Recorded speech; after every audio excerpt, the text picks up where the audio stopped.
Hey everyone, welcome back to Men Need to Be Heard, the channel dedicated to raising awareness on the issues men and boys face in today's modern world.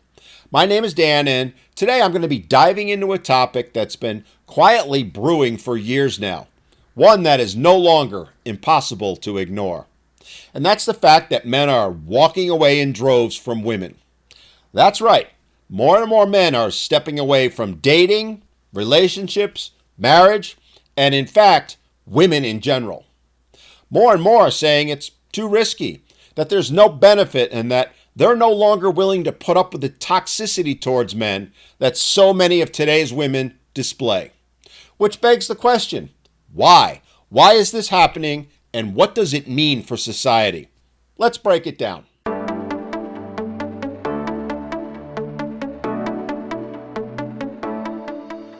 First, let's talk about some sobering numbers and statistics.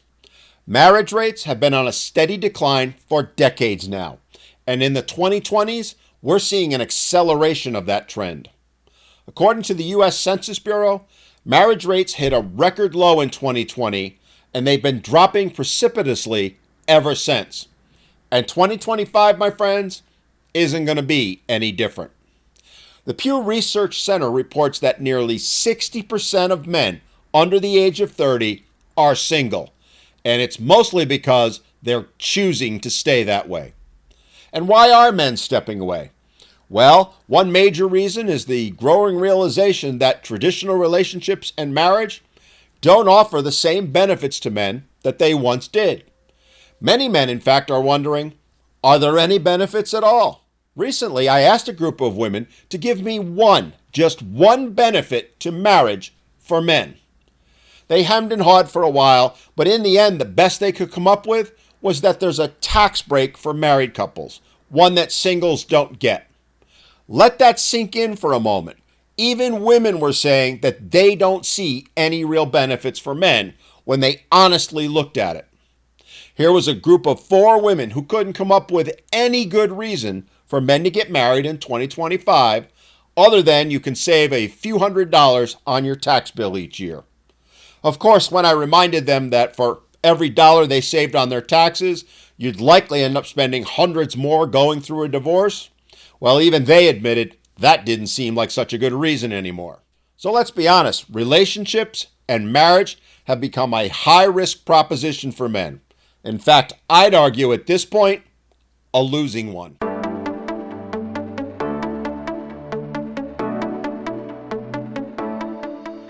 The reality that men have to consider is that over 55% of all marriages end in a divorce, and roughly 80% of those divorces are initiated by women, according to the research published in Family Relations.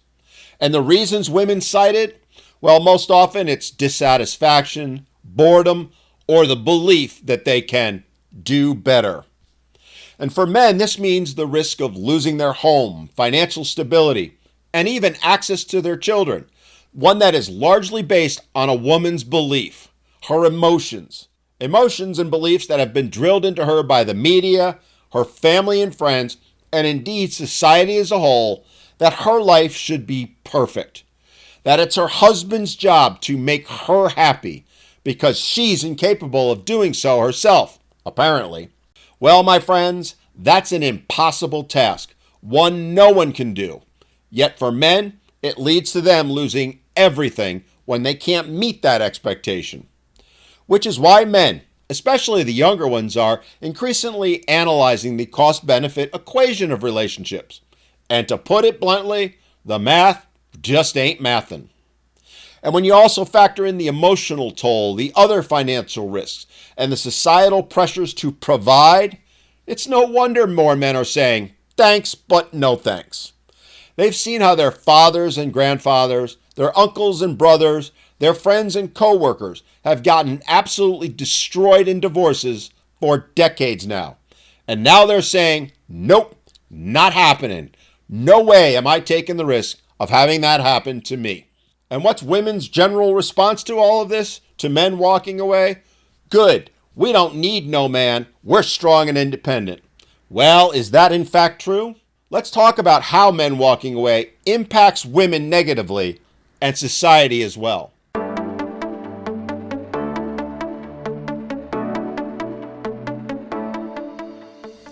The fact of the matter is, the dating pool is shrinking, and it's creating a ripple effect. Women themselves are saying they're finding it harder and harder to meet potential partners, especially those that meet their so-called higher standards. Standards that have become so unrealistic, so out of this world, that the potential dating pool for the average woman is, well, empty. The average woman these days thinks she deserves that perfect 10 man. The one who's 6 feet tall with the six-pack abs and, of course, that six-figure income. The one who's going to cater to her every whim, all while knowing he's not going to get anything in return. It's nothing short of mass hysteria, one that's been promulgated by feminism and women in general. And it isn't helping women, it's hurting them. Because having those insane expectations is having a negative effect on women. All women. Social scientists are already noting increased anxiety and loneliness among single women, things which could and likely will have long-term mental health implications for women. And women in every age group are suffering from and being treated for depression at far higher rates than men. And while they like to put on a brave face and claim otherwise, when you delve into it, the reality is, by and large, women are not finding fulfillment and happiness in ending up alone. Quite the opposite. On the other hand, while men would prefer to be in happy, healthy relationships, more and more of them are finding peace and contentment in being single. But in addition to that, there's also the broader societal impact. Declining marriage rates and fewer long-term relationships are contributing to lower birth rates, which can and already are having serious economic consequences. Fewer kids means a smaller workforce in the future, and that affects everything from Social Security to the job market. Countries like Japan and Korea are already facing serious difficulties due to their declining birth rates, and the U.S., as well as many other Western countries, aren't that far behind. The resulting aging of the population is already having a dramatic effect on economies throughout the world, and it's only going to get worse. And these things aren't going to change anytime soon, yet it needs to if we're to continue to be able to advance our societies.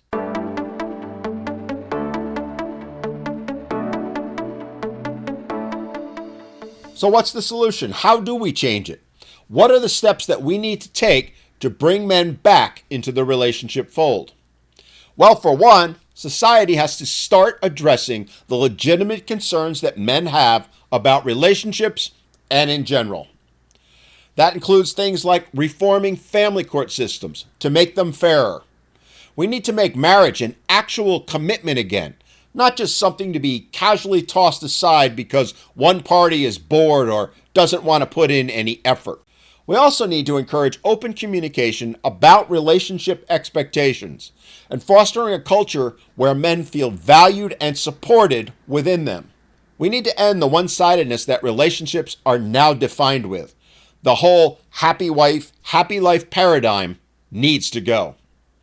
Men's wants, men's needs, men's desires need to be taken seriously, not dismissed or outright denied, as is usually the case today. We also need to end the demonization of men and fathers. The nonstop, never-ending putting down of men done by women and society as a whole that has been going on for decades and which has exploded in the social media era. It isn't doing anyone any good. Yeah, sure, women get a lot of validation, clicks, and likes by trashing men online, especially the men they claim to love. But in the end, it only ends up backfiring on them. It drives and is driving not just the men in their life away, but men in general. And contrary to what most women think, attacking men and putting them down isn't ever going to get them to want to be in relationships with women. It never has, and it never will. Yet they not only continue to do it, they seem to be doubling down on it year after year. It brings to mind the definition of insanity.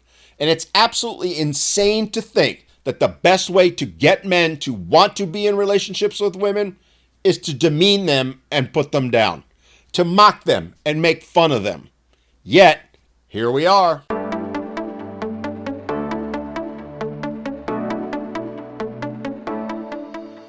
That said, ultimately, this isn't about pointing fingers.